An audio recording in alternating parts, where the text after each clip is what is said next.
stepped aside as the national security advisor, but Donald Trump has selected him to be the next ambassador to the United Nations. Kind of a big move here, big news. What do you make of it as you're sitting there watching it happen? I think it's a great move. Mike Waltz is a patriot. He's fought for this country. He's a Green Beret. I came to Congress with him, and I'm really fond of him. I think he's going to be a great extension of this White House and showing the world really what America's about. Because he is, they're not gonna outthink him. They're not gonna outwork him, and I couldn't be happier for Mike. You know, there's a lot of speculation as to why he was stepping down. There was a lot of comments swirling about Signalgate, as it was called by those on the left and the detractors. And I see you go out there on Chicken Noodle News and elsewhere and do battle with those on the left. They were all ginned up over this thing about 10 o'clock this morning. I think they had a big old crash this afternoon when they saw this news come out. I think they got some long faces over there. What do you think? I'd say the noise you hear outside is the weeping and gnashing of the liberal media. They thought, and nobody gives a rip about Signalgate. Nothing was put out that any of our enemies got, and any mistakes that were made have been corrected. And that was an inside deal. Somebody set them up, and that's all I'm going to, as Forrest Gump would say, that's all I'm going to say about that before I get myself in trouble. But, Mike Waltz is the man. All right, so in the interim, Marco Rubio is going to fill that role. Just give you a reflection, 101, 102 days into this administration. Marco Rubio, I think, was the first to be confirmed to become Secretary of State, first member of the Trump administration to get that confirmation. He seems to be out there, out front every day, doing the heavy lifting, doing the hard work. What do you make of his job performance so far, Marco Rubio? I think he's done a great job. Again, he's very smart. He's aggressive, and he's just what we need in these positions. I'm tired of these little limp-wristed, milquetoast folks that we've had in the last 4 years bowing down to our enemies, both foreign and domestic. We got somebody that, this country used to be, you'd take us on, you draw back a nub. Now you get a strong letter of rebuke, but not under Trump. You're gonna get it. A strong letter of rebuke, and a couple of nasty comments on social media. You forgot that part, because that'd be in the mix too. Yeah. And then they asked the former president about it, and he doesn't know what you're talking about. Yeah, he doesn't know anything about anything. By the way, I guess you could pay $25 and hear Kamala Harris speak. I wouldn't spend $25 to cross the street, but hey, that's just me. I wouldn't step out of the electric chair to hear her speak. That's a good way to put it, sir. All right, so let's talk about this Ukraine deal. It's been on again, off again, on again, off again. Apparently we're on again. Tell me how this plays out. How important is this in the process of ending that pointless war? And I do think it's a pointless war. I have personally said from the beginning, look, Crimea's 10 years gone. It's not coming back to Ukraine. I don't think the Donbass and some of those other regions in the east are coming back either. I never have. And yet we've continued the grinding of human lives into oblivion for 3 years now. How does this help change that? How do we get to a permanent ceasefire and peace in that region? Well, Trump is playing chess again, and the rest of the world, and these knuckleheads, as I call them in Congress, are playing checkers. Russia is not going to bomb anything anywhere near any location that has an American flag. You're going to have American industry over there. Putin does not want that. He does not want that at all. And he knows he's going to, if he gets on Trump's last nerve, it's over for him. And he will embargo, they will shut Russia down if they hurt one American. And we need these rare earth minerals. It keeps the communists from getting, it keeps China from getting them. And then, and I think it's a big win economically for America and our industry. And it's what President Trump talked about, bringing the jobs home. So here we are, having pumped in I don't think we actually know, but tens of billions, hundreds of billions of dollars. 250, say 250. 250 billion, probably. Give or maybe a little more. Right. Do we know where it went? Can we account for it? No. And so President we sit Zelensky here said you can't account for it. Zelensky said you can't account for it. So, while he was asking for more. Yeah. Yeah, I mean, you can't account for it, but he was asking for more every step of the way. So here's my question. I just saw a story clear the wire here that Estonia is warning that if they don't beef up this and that the Russians are coming. Look, Russia couldn't beat Ukraine. And if you go back in time to February of 2022, I think most of us, I did anyhow, thought, well, this war will go on for about a week, maybe two, and Russia will, take big chunks out of Ukraine, if not the whole thing. Didn't happen. And it seemed to reveal that the Russian army wasn't all we thought it wasn't all it was cracked up to be. I don't think that Russia is going to go into Poland or anywhere else. I think that Russia wants out of this war as much as anybody else, and I think we're trying to find an off-ramp to get there, and I hope Donald Trump gets us there.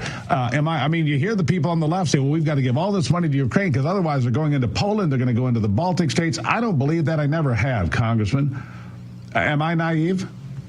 No, you're not, and I think some of them are looking at giving them money because it comes right back to them. I think Elon has discussed that in many cases with these NGOs and other organizations. Members of Congress, probably in both parties, have made money off this Ukrainian war. If you look at the missile defense system, the no-bid contract, things like that, when we gave them our missile defense system, and then we had to replenish ours, which we should have. Members of Congress in both parties, from what I understand, owned stock in those companies and had bought stock within just a couple of weeks prior to that. It stinks. We need to eliminate individual stock trades along with this. This just proves my point. But we do not need to be in this war. We can't, they wouldn't give Trump $4 billion in his first term to build the wall because they said they couldn't afford it. Now we just give Ukraine $250 billion without even batting an eye. It doesn't smell right. This thing stinks all over.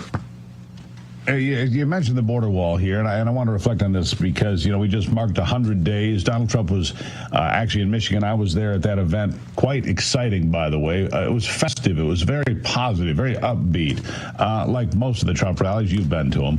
But I look at the numbers here. 184,000 illegals were released into the country in 2024, captured and then released into the interior of the country.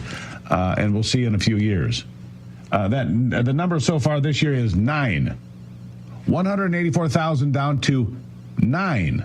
And those folks had some medical issues and some other things. There's reason to let them back into the country. Sir, we didn't need new policies. We needed to enforce the law. And that's what the president is doing, isn't he? Exactly. When I was down at the border talking to the border agents, that's exactly what they said. The guy said, Tim, just let me enforce the dadgum law, man. This is ridiculous. And it is ridiculous. And you got to look at it in those groups that Biden administration let in. Who was in there? Chinese communists.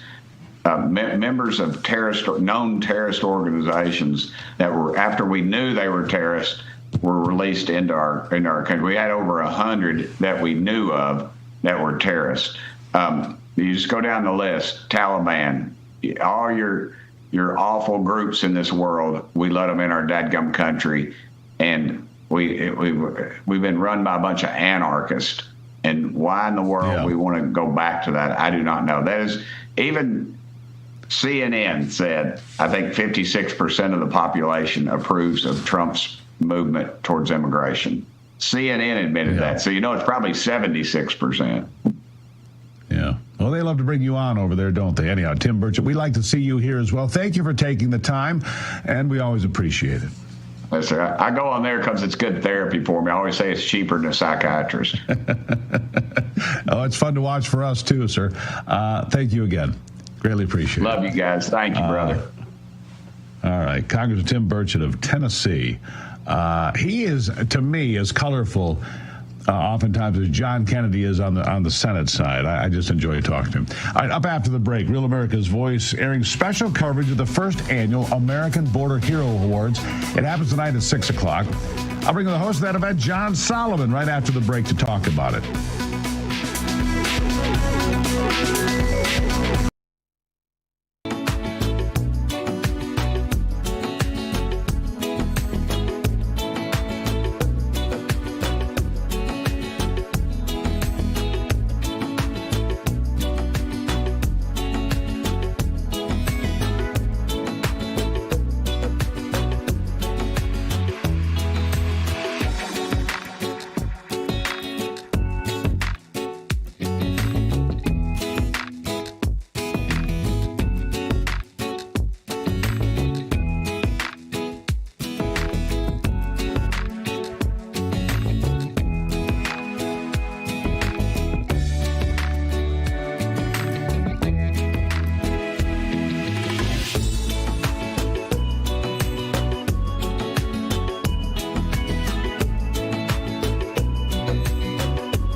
the day. J.D. Vance there you saw at a steel factory, South Carolina, announcing more expansions in the U.S. steel industry, more jobs, lots of hard hats. Everybody's got one. Pass them around, folks. There's work to be done in this country.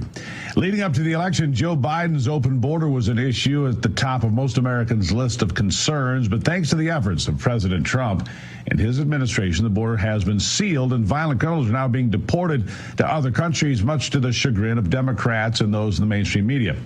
There are many other individuals, however, who have worked hard to expose the truth about open borders, from illegal immigration to deportations, and to honor those individuals. Real America's Voice will be airing the first annual American Border Hero Awards. It'll be tonight at 6 o'clock. You're going to want to see this. Joining me now, the host of the event and the host of Just the News, John Solomon. John, nice to see you back on the program, my friend. Usually you're digging out the most important stories in Washington. Today, you're honoring some of the most important people. I appreciate you being here. Oh, it's an honor to be on the show. I love your show. I have it on all the time in my office. Listen, what better network to host this event, honoring the heroism and the sacrifice and the courage that Americans showed during the Wild West border days of the Biden years than Real America's Voice, the network that has the only show dedicated to the border, right? Law and Border, Ben Berquam, and so many other great correspondents have gone out there. You've been there. I've been there. It's the right home for it. The American Border Story, a great project that's been keeping the stories alive. We're going to hand out some big awards tonight. One I can tell you about early, Tom Homan's going to get the top award tonight. We've got some other special ones, a top messenger award, and we're going to award the entire family of the Border Patrol. Every man, woman, and family member of a Border Patrol agent going to get honored tonight. We're going to have a special recipient receiving that on behalf of the great men and women of the Border Patrol. And then we got some scholarships tomorrow night. Tomorrow night, Lakin Riley, Jocelyn Ungery, and Rachel Moore are going to be honored for years to come with scholarships in their name. Two-night extravaganza right here on Real America's Voice. That's so important. You know, I was just talking to Congressman Tim Burchett just before you came on. He was on the program here, and we were talking about some of the numbers, right? And there are a couple of numbers that I think are really telling when it comes to the border, because back during the Biden years, we kept being told, oh, we can't do it without comprehensive immigration reform. We cannot slow down this invasion at the border. But we have numbers for March, don't have them for April quite yet. I think it was about 7,000 illegals crossed the border in all of March. We had 7, 8, 10,000 a day during the Biden administration. And this other number that I find really telling, 184,000 that were released into the interior, illegal aliens released into America, 2024. That number so far in the Trump administration, last update, 9. A total of 9 people, John. I mean, the problem was not with the border or the people there. It was simply with enforcing the law, wasn't it? It was, and here's another number. The number of immigration reform bills required to go through Congress to get this done, 0.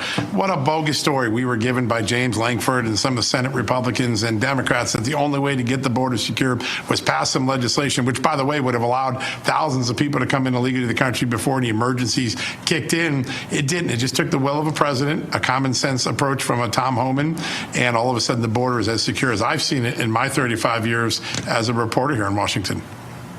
Yeah, let me ask you this. You mentioned James Lankford, the Republican from Oklahoma. Yeah. What was his play there, John? I mean, you're inside and you get past the curtain oftentimes. You find information. What was his deal? Honestly, I think he was carrying Mitch McConnell's water in the final lame duck days of Mitch McConnell, and I'm sure he had good intentions. I don't doubt the senator's intentions at all, but the policy was a bad idea. It wasn't a compromise. It was a legalization of illegal border entries to a certain number before anything kicked in. It was. That's what it was. Yeah. The House Republicans had the good sense to stop it, and it didn't go anywhere. All right, I'd like to switch gears. If I got a couple more minutes with John Solomon, the great one, and I'd like to switch gears and say, look, justthenews.com just reporting a second domestic abuse report emerging against this MS-13 gang member, Abrejo Garcia, the guy that was deported to El Salvador, and all these Democrats have done this pilgrimage down to El Salvador to talk about how awful this is and due process and so on and so forth. Tell us what you've got. Well, that choir stopped singing about 3-4 days ago on the Democrat side. I think people know why. All right, so we know that he admitted he was illegally in the country. We know that he admitted he had no problem going home. He didn't have an asylum claim. We know that he was identified by a Blue City Police Department. Prince George's, Maryland Police County said he was an MS-13 member. By the way, they knew his street name and his rank. We knew that he was stopped in a car that was suspected of involvement multiple times in illegal human trafficking. And we knew he had a 2021 restraining order filed against him by his wife alleging abuse.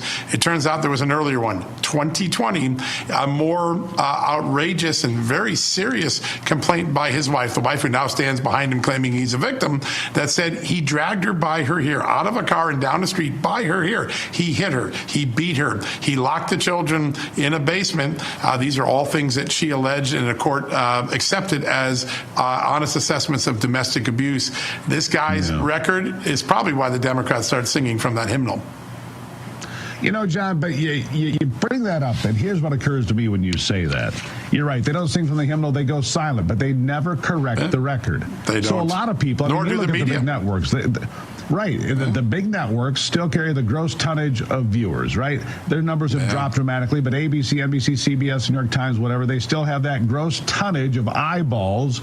And so when they never correct the record, a lot of people just go on believing, oh, Donald Trump did something wrong. And this poor guy was shipped out of the country. And it's a constitutional crisis. The record needs to be corrected. I appreciate you doing it, but it needs to be more broad, doesn't it? Well, that's why Real America's Voice and Just the News and all of these great news sites are coming up and making huge penetrations into the market.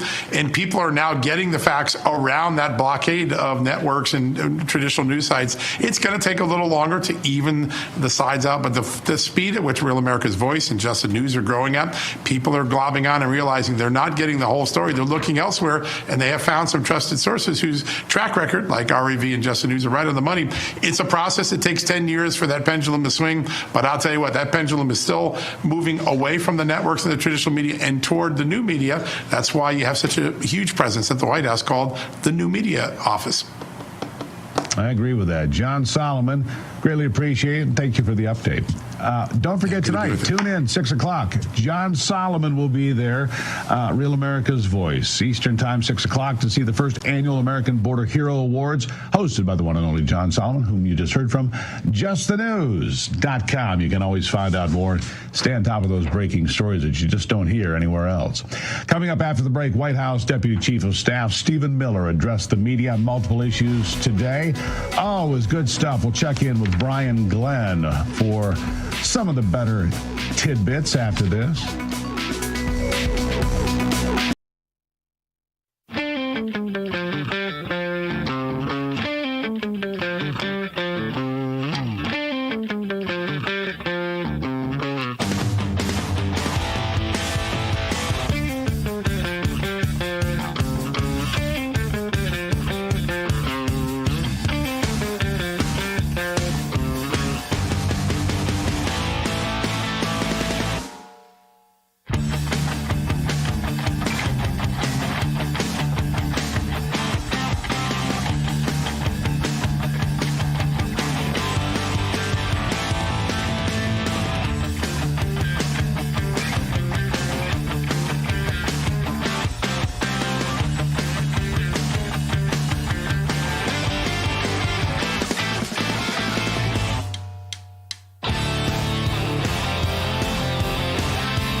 In case you missed it, and you're probably brokenhearted if you did, last night Kamala Harris gave her first big speech since her overwhelming loss in the 2024 election.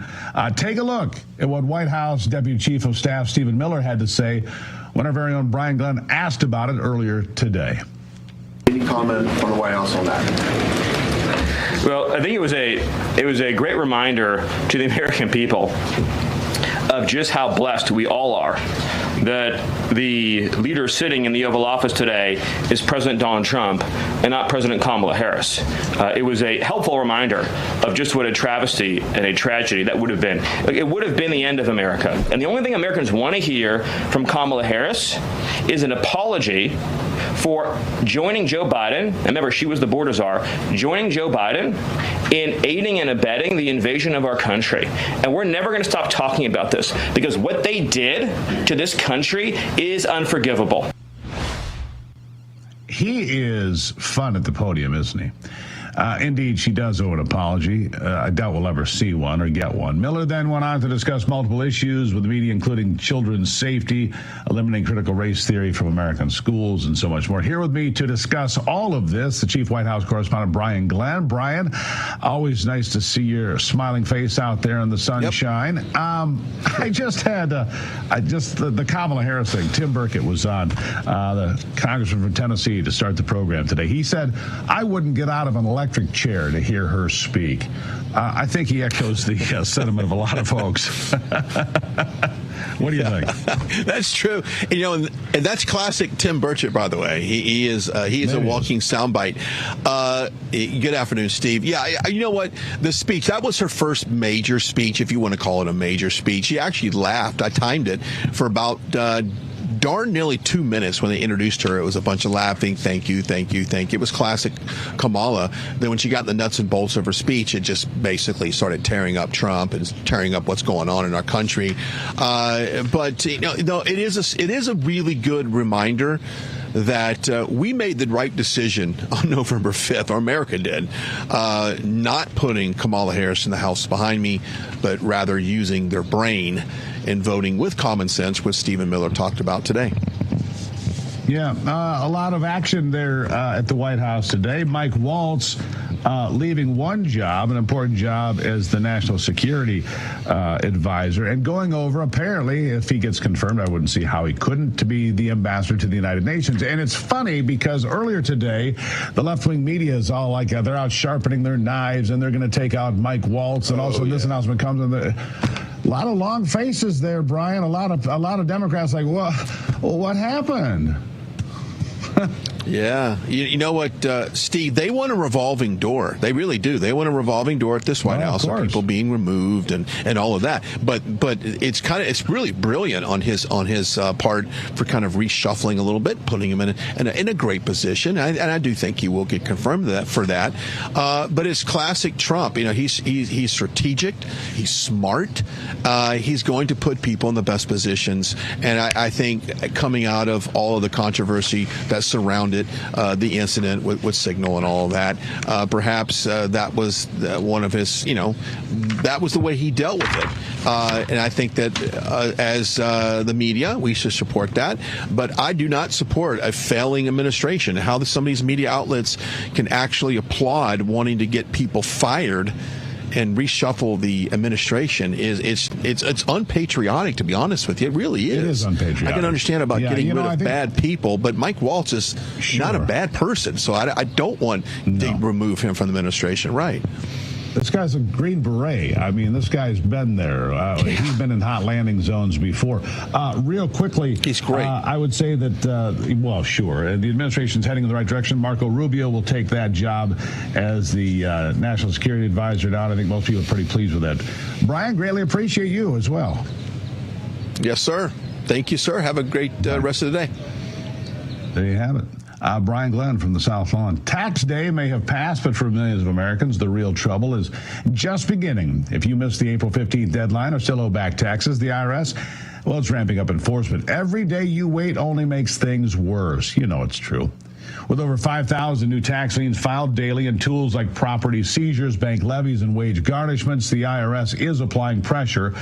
at levels we haven't seen in years. Increased administrative scrutiny means collections are moving fast. The good news? There's still time for Tax Network USA to help.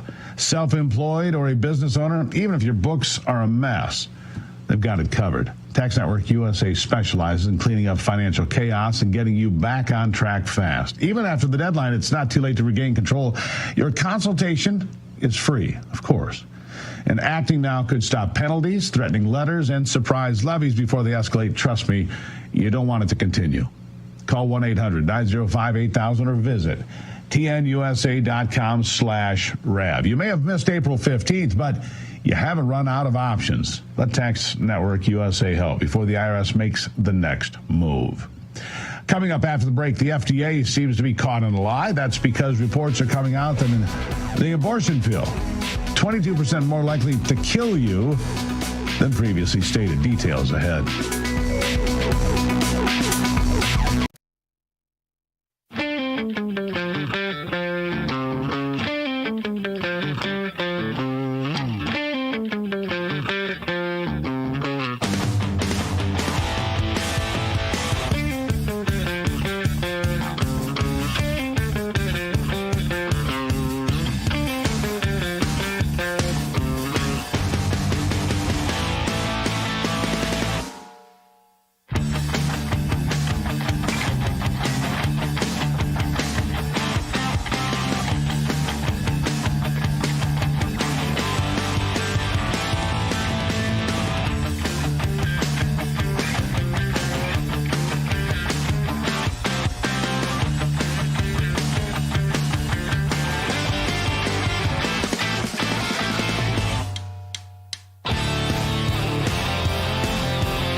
Revelation in regard to an abortion pill that came out to claim that it was 22% more deadly than has ever been stated before by the FDA. The study claims that in a pool of 154,000 women, over 17,000 women suffered complications from the medication mifepristone. The process of the medication sees women taking 2 pills to expel any living tissue, but sometimes these drugs don't work the way they're supposed to accomplish this, lead to life-threatening conditions and, yes, death.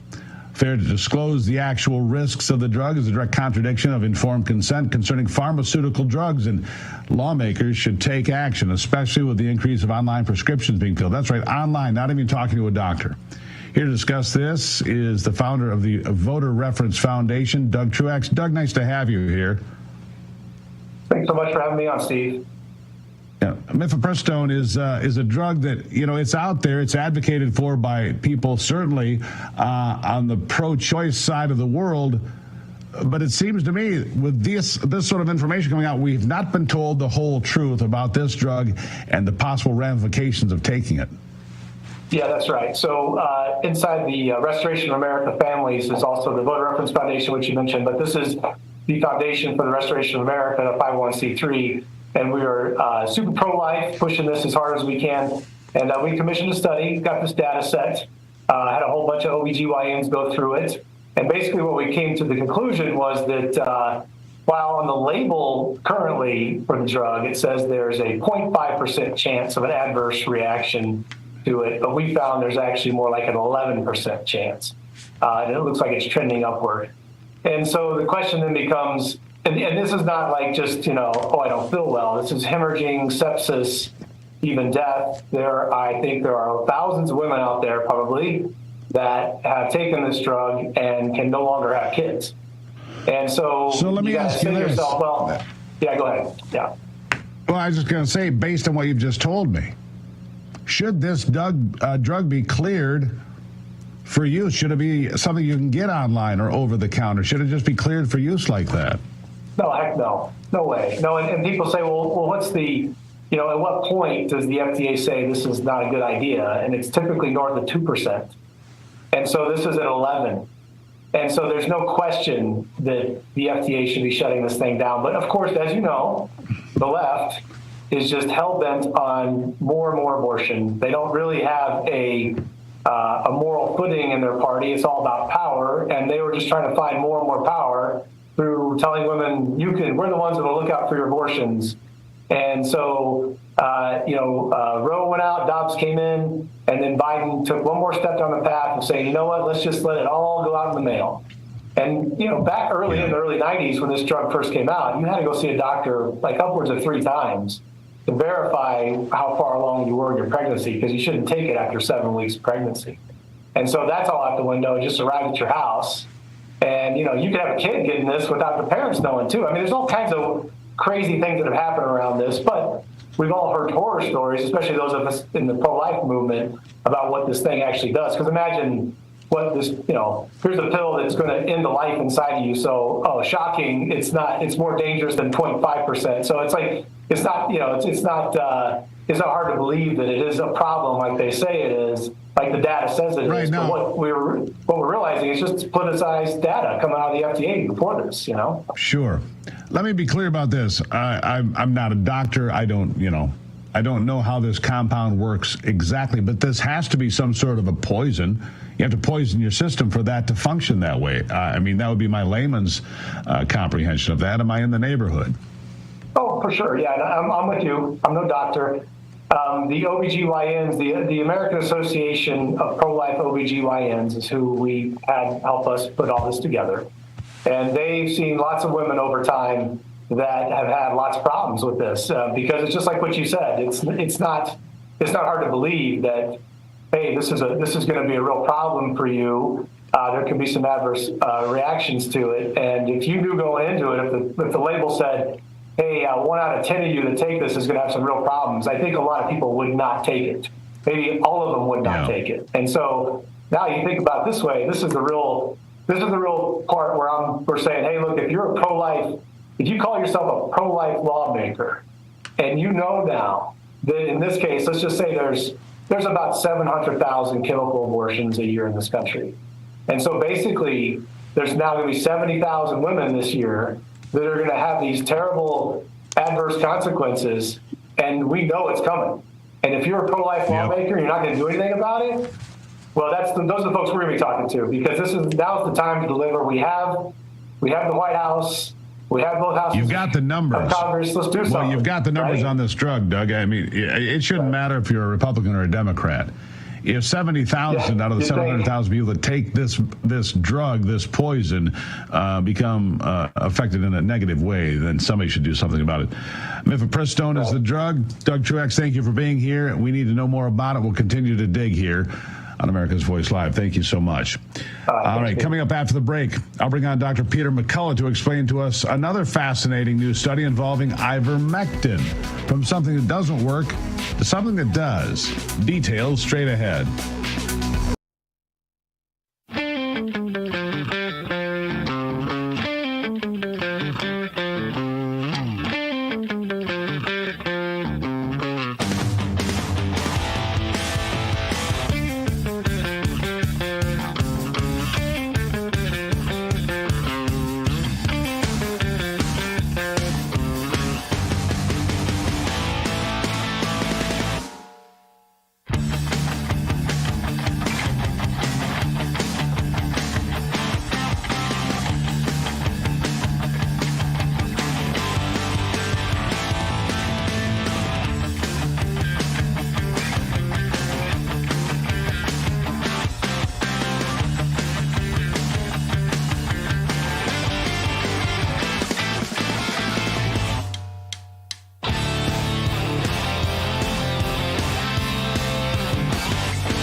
Well, for years, we've heard the left spit lies about ivermectin, COVID, more recently the bird flu. They continuously fear-monger the American people about all kinds of illnesses just to get people to take their experimental mRNA vaccines rather than take medications like ivermectin, one of the most effective medications in world history.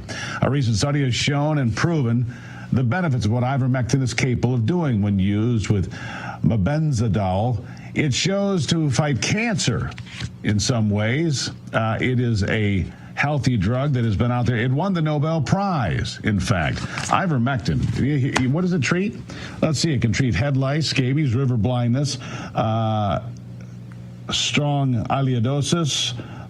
It is something that will kill these worms. In Africa, they call it the Sunday drug, because people take it every Sunday to get rid of parasites. It's an anti-parasitic. It's a really important drug. And here with me to discuss this is cardiologist and chief scientific officer at the Wellness Company, Dr. Peter McCullough. Doctor, nice to see you today. Nice to see you. Let's talk about ivermectin. It was used during COVID, and I'm going to tell my story because I think it's important for people to hear what my personal experience was. I was very sick with COVID just after Christmas 2021. I called my doctor. She said, "Oh, that stuff will never work. You don't want that drug. You don't want ivermectin." She argued with me. I was a little upset. About 24 hours later, she calls and said, "You know what? I'll get you the ivermectin. Go ahead. I'll call it in. You have to drive an hour. The only pharmacy that'll sell it is an hour away." I said, "Fine." I was really sick. I got there. I took the medication. I took ivermectin. Within about 8 hours, I was a new human being. It had completely knocked the COVID into the ground. I was healthy. I was cured, basically. And I knew what my personal experience was. What was your experience treating patients during COVID with this specific medication? Steve, I've treated probably now thousands of patients, and I've used all the drugs, so I can speak for all of them, including, Paxlovid and molnupiravir, hydroxychloroquine, ivermectin. Out of all of the oral antivirals, no doubt about it, ivermectin in the right dose. Someone your size probably would take, I'd say 48 milligrams a day. I can tell you, just as you experience, it provides the most rapid relief and is very quick acting. And we have now many peer-reviewed randomized trials, publications. We have one with Hazen and Gougliakos and colleagues showing patients really can be revived with hypoxemia. Yeah, and it's cheap. And I'm going to go out on a limb here and say maybe that's the reason it was so vilified. Ivermectin, what's a dose of ivermectin cost roughly? Just a few dollars. It can't be more than that, Steve. Yeah. It's generic. It's widely available. Right. So instead of embracing this inexpensive way to knock COVID right down and get on with our lives here in America and around the world, it was vilified. People on the left were saying, well, you're taking a horse dewormer. Yeah, there's a derivative of ivermectin that can do that. That's not what we're talking about here. It is probably the most lied about medication of my lifetime. Do you think that's accurate? It's true. In 2021, the American Medical Association launched a campaign to abolish the use of ivermectin. Why would the AMA, which is a political action committee, group for doctors, why would they care about ivermectin? The FDA essentially launched a war against ivermectin, made a whole bevy of false claims. They were sued by doctors Talley Bowden, Apter, and Merrick.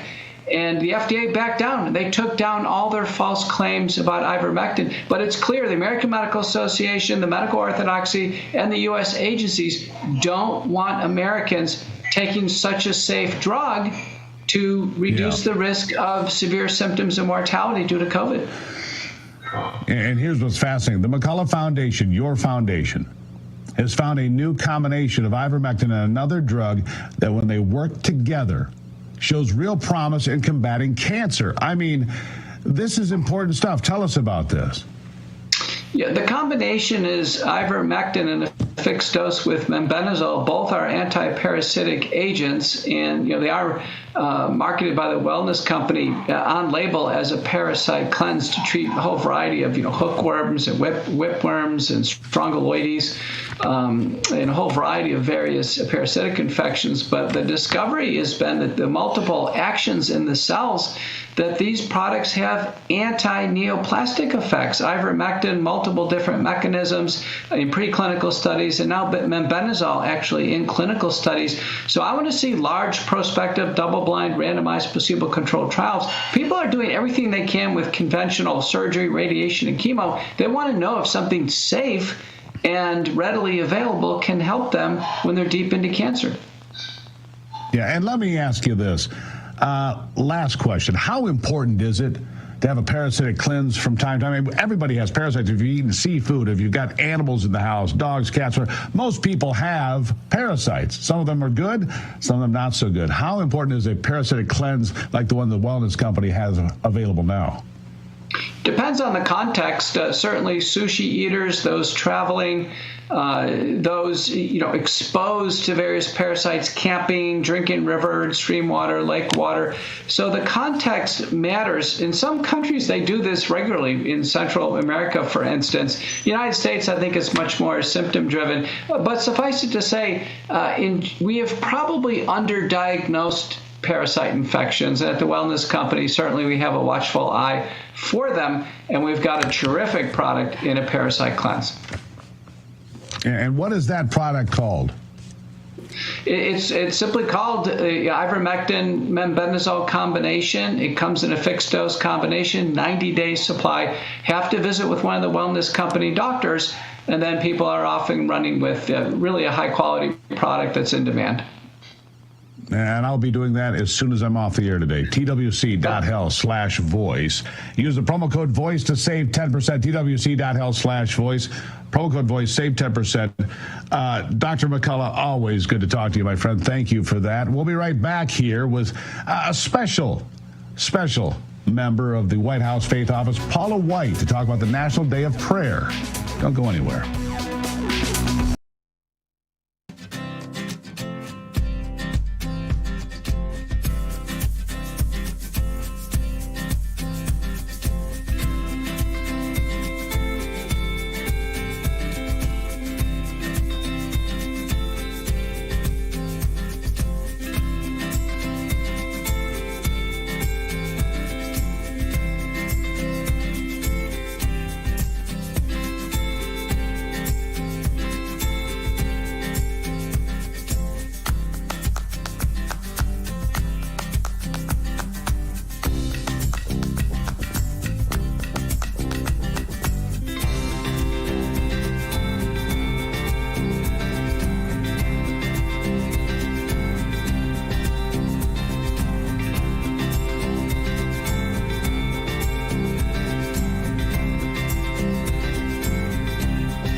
Something special to close the program today. I've got Senior Advisor to the White House's Faith Office, Paula White, with me now to discuss the National Day of Prayer. Paula, nice to see you again. Thank you for taking a moment.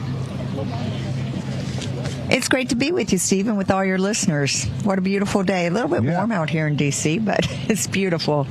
Well, that yellow really pops in the sunlight, so that's all right.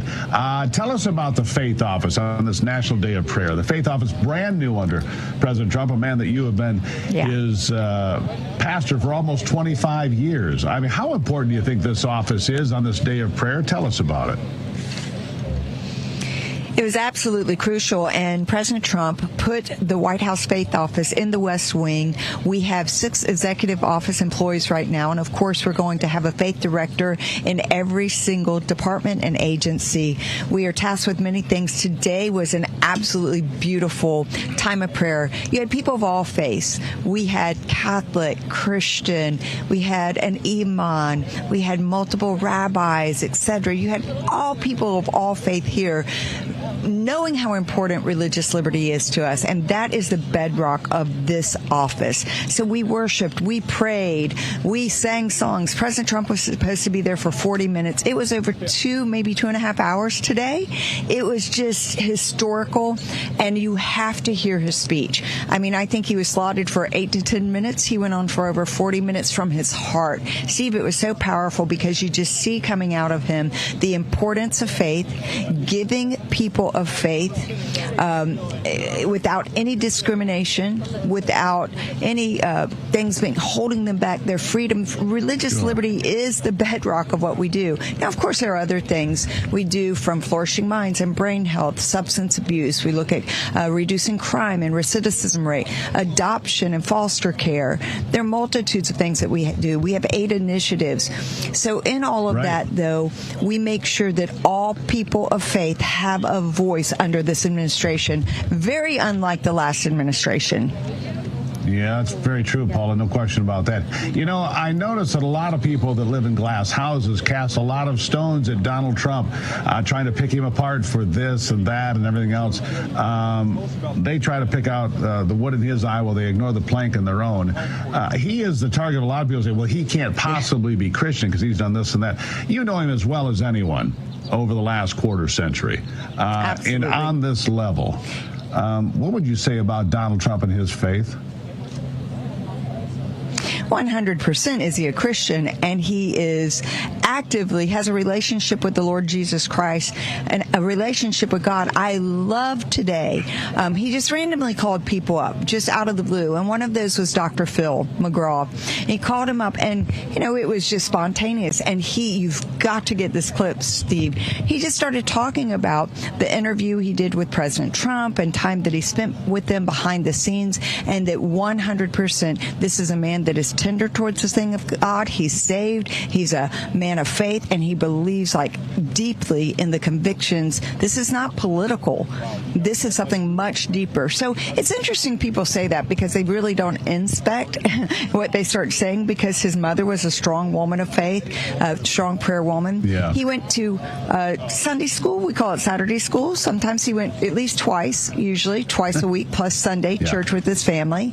Billy Graham Crusades, his father took him to that. Norman Vincent Peale, till he was 92 on the day of his retirement. He can quote me just literally almost every one of Norman Vincent Peale's sermons. Watching Christian television, I could start naming just myriads of preachers that he watched on Christian television. Yeah. Foundation is wonderful. But he's got the substance, and I even said that. Yeah.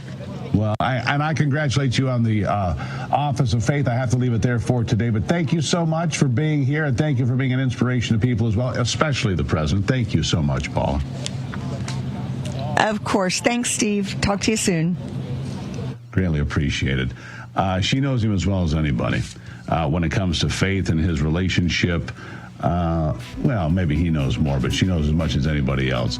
Don't forget to start your broadcast day with me right here on Real America's Voice tomorrow morning at 6 a.m. with the Steve Gruber Show, back for America's Voice Live. In the meantime, hey, follow me on X and Facebook and Instagram. See you soon.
tried to shut them up. There's no guarantee to free speech. They tried to cancel them. Deplatforming works. They even threw them in jail. Peter Navarro, Steve Bannon, now in prison. But they couldn't stop them. There's not a prison bill that will ever shut me up. They call them rebels. Basket of deplorables. They call them rogues. They claim to guns or religion. And they say they're outlaws. These are the kind of guys you like to smack in the ass. War Room presents Rebels, Rogues, and Outlaws. You set out to take Vienna. Take Vienna! The national bestseller by longtime Bannon producer Dan Fluette. Take a journey through the pictorial history of War Room in a culture that celebrates the weak. Show your support by standing with the rebels. Go to doitfluette.com or scan the QR code on your screen.